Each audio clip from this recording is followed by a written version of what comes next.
inefficiency in our work is a gap between a best possible outcome and then the actual outcome that we observe. And in this case, the outcome I'm talking about is healthy life years.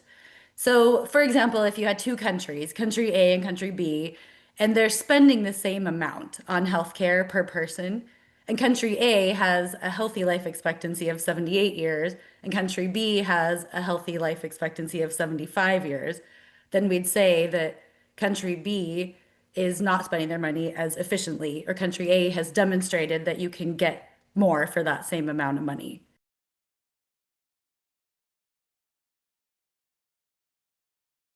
We use this method called a stochastic frontier meta-analysis, which was created by our math team here at IHME, but it's based on the idea of a frontier. So the frontier is a curve that represents the best possible outcome across the levels of input. In this case, our input is health spending, and then the output is healthy life years. So then once we've got that frontier, we've got the best possible, then we can look at the inefficiency on the observed data for each country and year.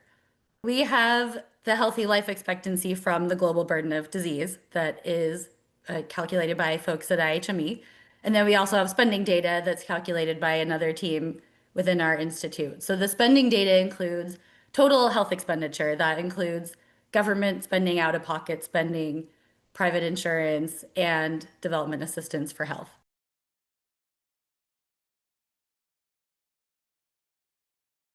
We were really pleased to find that efficiency has been improving over time. We looked at data from 1995 through 2022, and all the way through 2019, we saw improvements across all regions. The region that was sort of the most inefficient was Sub-Saharan Africa, but they also experienced the largest improvements. So that was a really positive result. Then in 2020 and 2021, we do see that inefficiency increases due to the COVID pandemic. So that wasn't too surprising.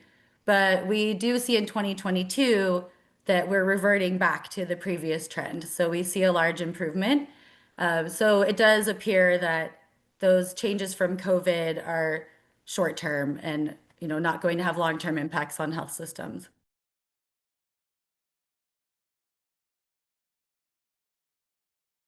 We looked at a lot of factors that we thought might explain some of the variation in inefficiency that we see across the globe.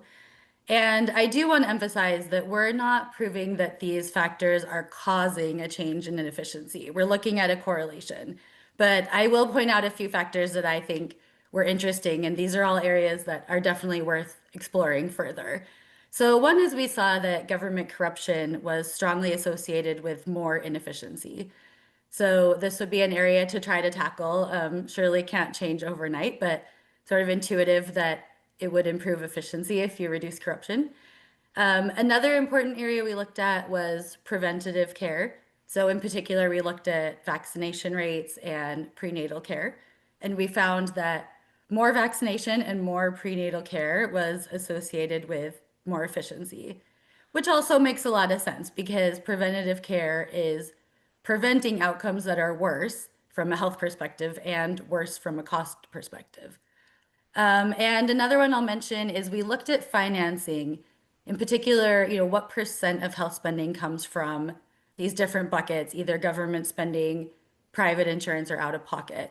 And we found that for countries that are spending more as a percentage of their total spending, more coming from government spending was associated with better efficiency. So that seems to point to, higher insurance coverage being more efficient. And other research has found that as well, that universal health coverage, there are gains to efficiency there versus having a more fragmented system. So our findings are really pointing in that same direction. So those are the areas that I would focus on.